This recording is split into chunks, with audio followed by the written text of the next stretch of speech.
Ibu, Bapak, Saudari, Saudara, rekan-rekan muda, dan adik-adik sekalian, dimanapun kalian berada, bertemu kembali dengan saya Romo Tino SSCC di dalam catatan pesiarah. Di dalam perjalanan hidup kita, seringkali kita mengatakan saat ini Anda, saya, kita semua belum bisa berbagi karena kami juga masih berkekurangan. Tetapi hari ini Yesus menghendaki kita semua untuk senantiasa berani berbagi. Mereka yang berani dengan tulus berbagi, berkatnya akan melimpah dan tidak akan berkekurangan di dalam persiarahan hidupnya. Sebelum kita mendengarkan permenungan dari catatan pesiarah, marilah kita membuat tanda kemenangan Kristus. Dalam nama Bapa dan Putera dan Roh Kudus. Amin. Ya Allah yang penuh kasih, kami mohon apapun yang ada pada kami, Engkau berkati, sehingga menjadi tanda kemurahan hati-Mu. Semoga kami pun mempunyai semangat berbagi kepada sesama, terutama mereka yang membutuhkan uluran tangan kami. Dengan perantaraan Kristus Tuhan kami. Amin. Ibu, Bapak, Saudari, Saudara, rekan-rekan muda, dan adik-adik sekalian yang terkasih di dalam Yesus Kristus. Persembahan yang tulus, ikhlas, ketika dibagi-bagikan, ternyata bisa menjadi berkat agar semakin banyak orang memuliakan Tuhan dan bersyukur. Dan kita pun tidak akan berkekurangan. Mengapa? Karena Allah sendiri yang menerima persembahan itu dan bertindak di atasnya. Perbuatan yang tulus, kenapa kok berkatnya menjadi berlimpah? Karena Tuhan sendirilah yang bekerja di atas ketulusan kita, di atas keikhlasan kita. Ketika Allah bertindak, segala keraguan mestinya sudah terjawab.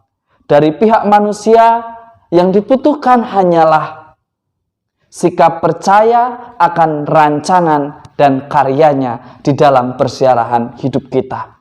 Itulah yang ditegaskan di dalam kitab kedua Raja-Raja. Kita diajak untuk senantiasa belajar berbagi dari ketulusan, dari keikhlasan. Bukan karena keterpaksaan. Percuma kita membagi karena terpaksa. Karena itu tidak menjadi berkat, tetapi kadang justru menjadi dosa. Karena kita menggerutu, karena kita merasa marah, merasa kecewa, dan merasa kasihan. Padahal perbuatan yang tulus itu bukan digerakkan oleh kasihan, tetapi oleh karena belas kasih.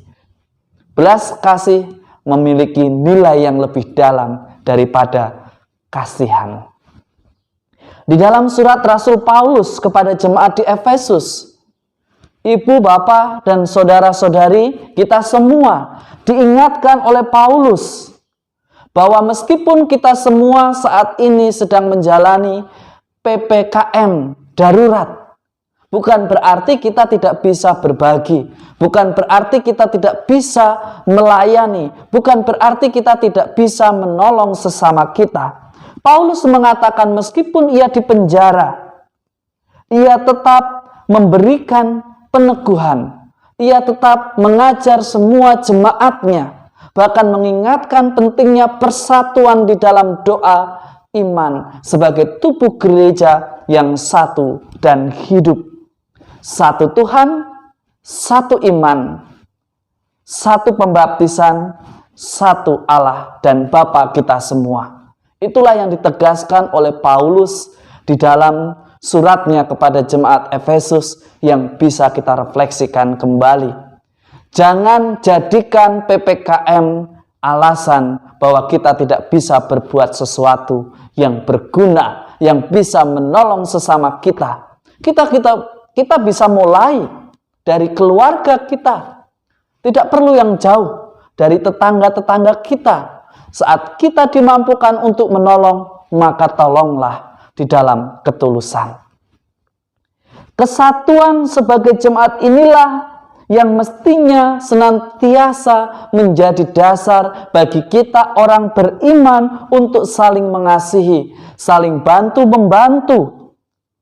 Kesadaran sebagai satu jemaat yang disatukan oleh Kristus mestinya menjadi semangat bagi Anda, saya, kita semua untuk senantiasa berbagi optimisme saat kita disembuhkan dari COVID-19. Sehingga orang yang sedang sakit tidak mengalami ketakutan yang berlebihan. Kita tahu seringkali ketakutan dan kekhawatiran justru mematikan semangat dan akhirnya lebih mudah orang cepat meninggal karena ketakutan dan kekhawatiran. Kita sebagai orang beriman diharapkan yakin dan percaya akan harapan bahwa Allah kita adalah Allah penyembuh. Maka tetaplah optimis, tetaplah berusaha untuk taat dan setia pada aturan yang sudah diberikan demi sebuah kebaikan bersama. Di dalam Injil hari ini, Injil Yohanes, sangat menarik untuk kita refleksikan. Yohanes mengangkat seorang anak kecil yang membawa 5 roti dan 2 ikan untuk dibagikan. Contoh yang dilandasi oleh perbuatan tulus anak ini membuat Yesus tergerak oleh belas kasihan untuk menolong mereka yang berkumpul hendak mengikuti Yesus. Ketika mukjizat itu terjadi, ketika kekenyangan itu tercapai, Yesus tidak lantas jatuh pada kebanggaan diri. Seringkali ketika kita menolong, kita ingin dipuji, kita ingin diingat-ingat nama kita. Tetapi Yesus mengajarkan perbuatan baik hendaknya mengantarkan orang untuk senantiasa bersyukur kepada Tuhan atas perbuatan tulus kita. Bukan mengantarkan orang untuk memuji dan tergantung pada kita, tetapi menyerahkan dirinya secara total kepada Tuhan di dalam hidupnya. Kita semua ditantang untuk senantiasa rela mau berbagi rezeki, keterampilan, pengetahuan, dan apapun yang kita sebenarnya dimampukan untuk menolong dan berbagi, maka berikanlah itu. Tuhan memberikan kemampuan bukan semata-mata untuk diri kita sendiri, tetapi untuk kemuliaan Tuhan. Paus Fransiskus mengajak kita semua hari ini, pada hari orang tua lansia, yang seringkali dianggap sebagai beban, sebagai penambah masalah di dalam keluarga, kita diajak untuk mengasihi mereka sebagai bentuk penghormatan dan cinta kasih atas pengorbanan yang telah mereka lakukan pada saat mereka masih muda. Berbagi cinta yang tulus itu menghadirkan berkat, yakni kebahagiaan sejati. Mari kita jadikan hidup kita sebagai orang beriman yang menjadi berkat dengan kesaksian, dengan kemauan di dalam ketulusan untuk menolong sesama. Semoga berkat Tuhan senantiasa melindungi dan memberkati kita semua. Dalam nama Bapa dan Putera dan Roh Kudus. Amin. Ibu, bapak, saudari-saudara, rekan-rekan muda, dan adik-adik sekalian yang terkasih, ketulusan akan membawa sukacita, karena di dalam ketulusan ada keikhlasan saat kita memberi pertolongan kepada sesama. Selamat hari Minggu, Tuhan memberkati. Amin.